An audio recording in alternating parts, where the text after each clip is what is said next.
Il a enfin parlé. Boualem Sansal a parlé 11 jours après sa libération, après avoir quitté l'Algérie. C'est une histoire totalement lunaire et l'interview de ce soir de Boualem Sansal, tout le monde doit la voir. Nous sommes en plein délire. L'histoire, la mésaventure, l'affaire Boualem Sansal n'est que du délire. Boualem Sansal est apparu sûr de lui, confiant, très en forme, pas du tout malade, comme on nous le disait en Algérie. En réalité, il était un otage luxueux. Boualem Sansal devient le premier Algérien pris en otage par son propre pays. Dès le départ, il a expliqué « Je n'ai jamais critiqué l'Algérie, je critique un régime, je critique une dictature. » Et il a raconté bien sûr comment Tebboune lui a traité de bâtard, comment Tebboune est devenu, fait des gesticulations, comment il était nerveux, que son affaire finalement, son emprisonnement est directement lié à la reconnaissance de la France, de la souveraineté du Maroc sur le Sahara occidental. Parce qu'il y a eu une crise politique entre la France et l'Algérie, il avait été arrêté, il a décrit les circonstances de son arrestation, qui sont absurdes. C'était contre la France et l'Algérie, une guerre était déclarée depuis que le président Macron avait reconnu la marocanité du Sahara occidental. Tout a commencé là. Qu'est-ce qu'on a gagné dans l'affaire? Qu'est-ce que Tebboune a gagné réellement avec l'affaire Boualem Sansal? Rien. Rien si ce n'est que la palme d'or de l'absurdité. Il a enfin parlé. Boualem Sansal a parlé, plus exactement 10 jours, 11 jours. 11 jours après sa libération, après avoir quitté l'Algérie, après avoir été, je sais pas comment on peut l'appeler, c'est une histoire totalement lunaire. Et l'interview de ce soir de Boualem Sansal, tout le monde doit la voir. Toutes les Algériennes et les Algériens doivent la voir pour comprendre que leur pays est nage en plein délire. Nous sommes en plein délire. L'histoire, la mésaventure, l'affaire Boualem Sansal n'est que du délire. Un délire préfabriqué de toutes pièces. Nous sommes dans l'absurde.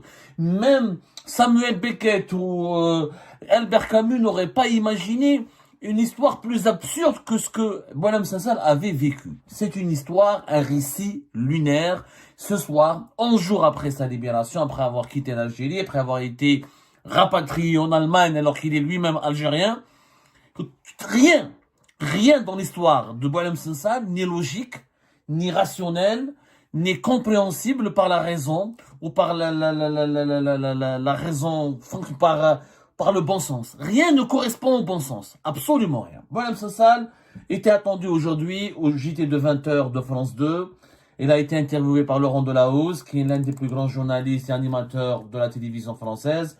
Une interview très calme, très paisible, durant laquelle Boualem Sansal est apparu sûr de lui, confiant, très en forme, pas du tout malade, comme on nous le disait en Algérie, qu'ils étaient obligés de lâcher parce qu'il était malade. Alors il n'est pas du tout malade.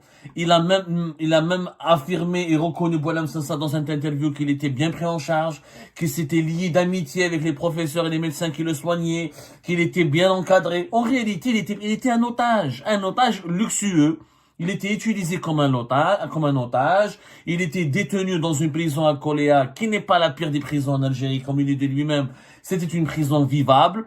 Et, mis à part l'emprisonnement, mis à part l'impact psychique et psychologique et sa maladie, son cancer qu'on a diagnostiqué, etc., il ne souffrait pas autant que cela, Boualem Sansal.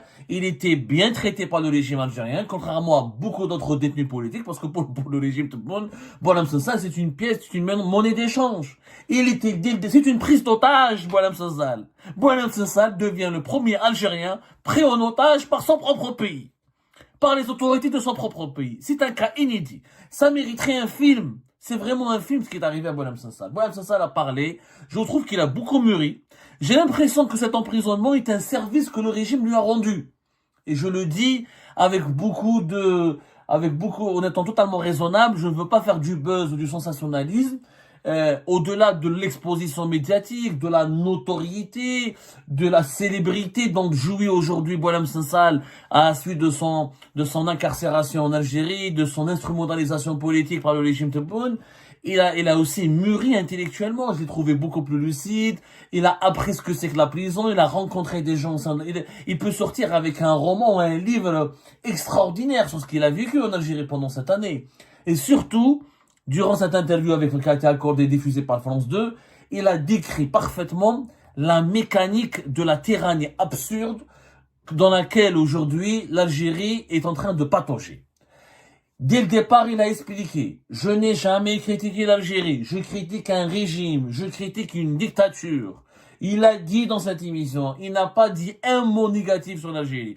Il n'a pas dit un mot offensant contre l'Algérie. Il a juste dit que il a eu avant sa libération, il a rencontré un officier, certainement l'un des patrons des 3 services secrets algériens, un haut dirigeant des services secrets algériens, avec lequel il a eu un débat la veille même de sa libération. Et dans ce débat, il a expliqué, voilà, qu'il n'a jamais critiqué l'Algérie, qu'il veut juste qu'il a critiqué une dictature, qu'il critique un régime autoritaire. Je critique des gens, une dictature.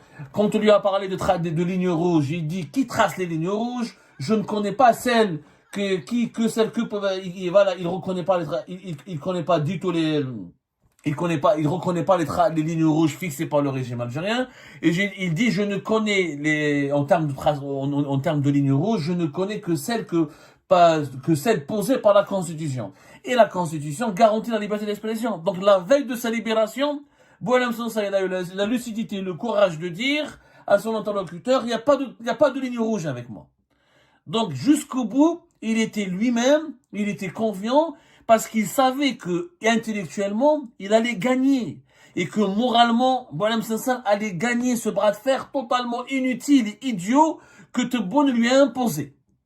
Et il a raconté, bien sûr, comment Tebboune lui a traité de bâtard, comment Tebboune est devenu, fait des gesticulations, comment il était nerveux. Il a bien expliqué qu'il a été, voilà, que son affaire, finalement, son emprisonnement est directement lié à la reconnaissance de la France de la souveraineté du Maroc sur le Sahara occidental. Parce qu'il y a eu une crise politique entre la France et l'Algérie. Il avait été arrêté, il a décrit les circonstances de son arrestation, qui sont absurdes. Tout est absurde dans l'histoire de Boualem Sansal, il n'y a rien qui est logique. Lui-même, il a raconté ses échanges avec les juges. Il a dit qu'il y a un juge d'instruction. Il y a un juge d'instruction qui lui a textuellement expliqué que ne vous inquiétez pas, votre dossier il est vide, vous allez être bientôt libéré. Le juge d'instruction. C'est lui-même, c'est Boualem Sansal qui le dit maintenant. C'est le juge d'instruction. C'est le tribunal criminel d'Al-Baïda, ils veulent démentir les propos de Boualem Sansal. Je les invite à les commenter, sans bien sûr entretenir la polémique, c'est pas la peine, parce que malheureusement, avec les autorités algériennes maintenant, on est prisonnier des polémiques, d'une polémique à une autre, d'une polémique à une autre. Il a dit d'ailleurs, je citerai quelques passages de son intervention, je ne voyais pas quelle raison pousserait le pouvoir à m'arrêter, et on avait une en fait, c'était contre la France et l'Algérie, une guerre était déclarée depuis que le président Macron avait reconnu la marocanité du Sahara occidental. Tout a commencé là. Tout a commencé là. Voilà, il racontait comment il était lui-même surpris par son arrestation. Il ne s'attendait pas à Boualem Sansal. Boualem Sansal ne s'attendait pas du tout. Il comprenait même pas pourquoi il a été arrêté. D'ailleurs, on le voit son interview. Boualem Sansal n'est pas un politique. Il n'avait même pas conscience des réalités politiques du pays. C'est un intellectuel qui est dans son nuage, un écrivain. Il se bat pour une certaine vision du monde. Il a vécu la destinée noire. C'est un anti-islamiste. Il a un regard. Son ennemi, c'est l'islam politique. C'est le combat de sa vie parce qu'il a travaillé, il a connu l'Algérie des années 90. Il n'aime pas le régime algérien parce qu'il estime que le régime algérien compose avec les islamistes. C'est une dictature. Il n'aime pas la dictature. Et puis voilà.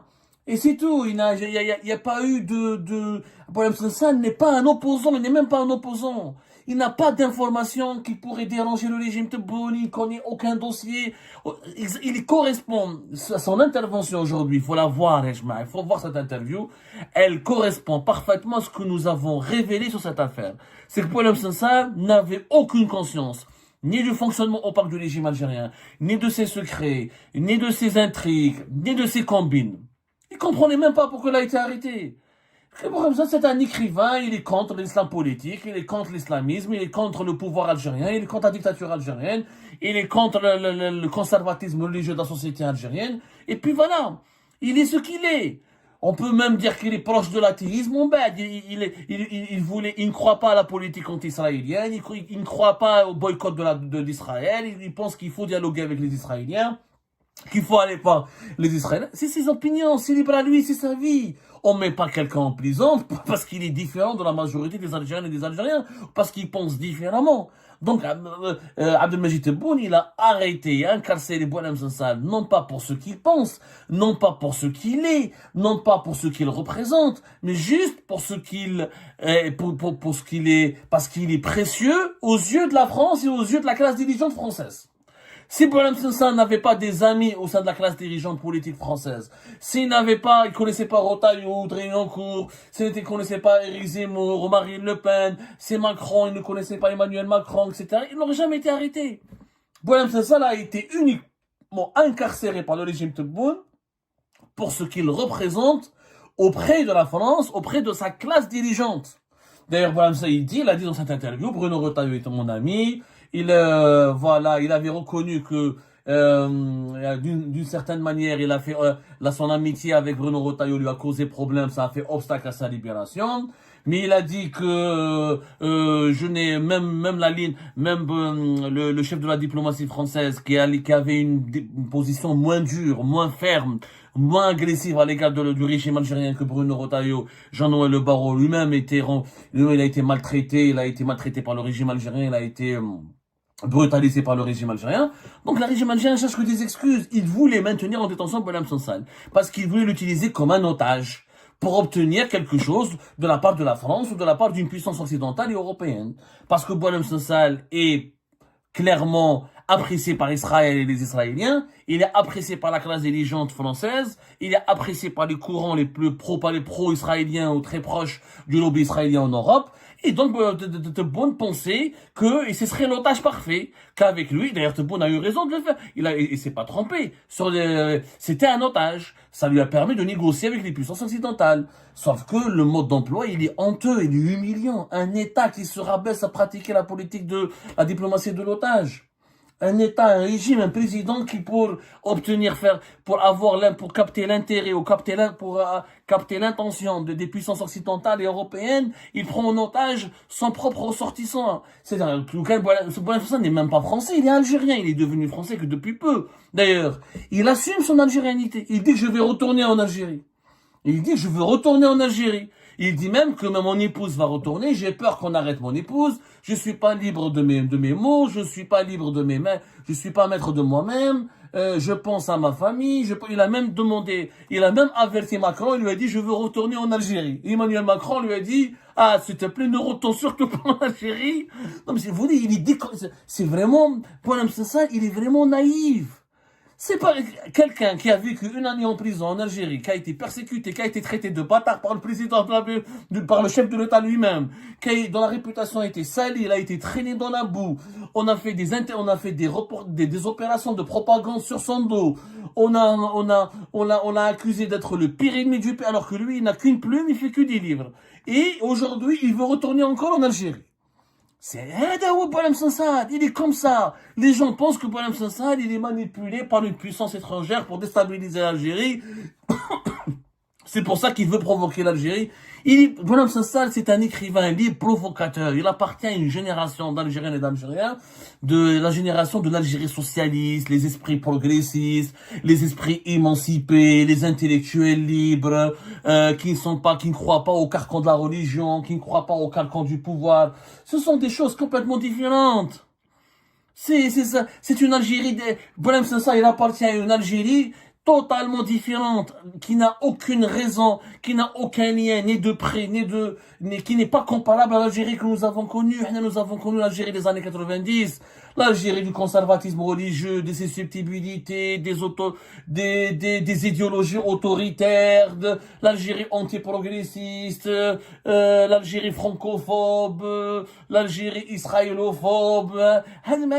C'est pas ça, mais Boualem Sansal. Boualem Sansal n'est pas le produit de cette Algérie-là. Il est le produit d'une autre Algérie qui n'existe plus, malheureusement. D'ailleurs, dans la génération de Boualem Sansal, dans la génération des fonctionnaires qui ont travaillé pour l'État algérien, les années 70 et 80, qui étaient au pouvoir, même jusqu'aux années 90, y compris au sein de l'armée nationale et populaire, vous avez pas mal de fonctionnaires et de membres de l'élite algérienne qui sont très francophones, presque athées, très laïcs en tout cas, pas religieux, progressistes, communistes, très favorables à l'émancipation de la femme et de l'individu. Ces gens-là, ils sont pas majoritaires en Algérie, il faut dire la vérité. Aujourd'hui, la démographie, la société algérienne, elle a complètement changé. D'ailleurs, la preuve de sa naïveté, il dit que j'ai envie de retourner en Algérie, je dois récupérer mes affaires, je dois récupérer mes téléphones, et il a même demandé à Macron si Tebboune lui permettra de revenir en Algérie. C'est ça, c'est un idéaliste, Hadal Insan. Bonhomme, c'est ça, c'est un idéaliste, et aujourd'hui, cet idéaliste est devenu un héros de la liberté d'expression. Tebboune a fabriqué un héros. Il a fabriqué une personnalité culturelle et intellectuelle de très grande qualité, très grande qualité qui bénéficie d'une très grande audience maintenant. Maintenant, sa parole, son interview, je suis sûr elle a été vue par des millions de personnes. Le prochain livre de Bonhomme Sensal sera vendu à des millions d'exemplaires et dans toutes les langues. Parce que son histoire, elle a fait le tour du monde. Et la particularité de son histoire, c'est qu'elle est absurde. Elle est absurde. S'il avait fait un livre dans lequel il avait dénoncé Tebboune, dans lequel il a créé un personnage qui ressemble à Tebboune, dans lequel il a révélé les secrets du régime algérien, dans lequel il a révélé ses combines, ses intrigues, ses affaires secrètes, ses scandales inavoués, ou là, ses scandales les plus méconnus, on peut comprendre qu'il a dérangé le régime. Bonhomme, c'est ça, mais il connaît depuis qu'il a quitté l'administration algérienne au début des années 2000, il a oublié, il n'a pas de connaissances politiques. Il a plus de connaissances au sein de la classe politique française qu'au sein de la classe politique algérienne. Il ne représentait aucun danger. Maintenant, il peut représenter un danger. Avec la notoriété dont il dispose, avec l'influence dont il dispose, avec la célébrité dont il dispose aujourd'hui, il a une force de frappe terrible contre le régime Tebboune. Il a une force de frappe terrible. Tout cela pour juste prouver un arrangement. Je ne sais même pas qu'est-ce que Tebboune a gagné dans cette affaire. Une visite d'État, une visite de travail en Allemagne, qu'il puisse se soigner encore davantage en Allemagne. Il pense humilier la France, il pense qu'il a pu dégager, il peut éliminer Bruno Retailleau. Je ne vois, qu'est-ce qu'on a gagné dans l'affaire? Qu'est-ce que Tebboune a gagné réellement avec l'affaire Bonhomme Sensal? Rien. Rien si ce n'est que la palme d'or de l'absurdité. Et ben c'est la fin de cette vidéo les amis, je vous remercie comme d'habitude pour avoir suivi jusqu'à la fin. N'oubliez pas de nous laisser vos commentaires et vos réactions sur la vidéo et de vous abonner à la chaîne si vous n'êtes pas encore abonné. Et merci aussi pour vos commentaires et vos discussions très animées dans la section des commentaires. Donc, vous n'oubliez jamais de décortiquer bien un sujet sur tous les points qui ont été abordés dans la vidéo et ça fait vraiment plaisir quand moi-même je ne fais pas de commentaires, je m'appuie sur vous pour que vous puissiez bien expliquer les choses et en faire des discussions civilisées et dans tout le respect possible. Donc voilà, merci beaucoup et à la prochaine dans une nouvelle vidéo. Au revoir.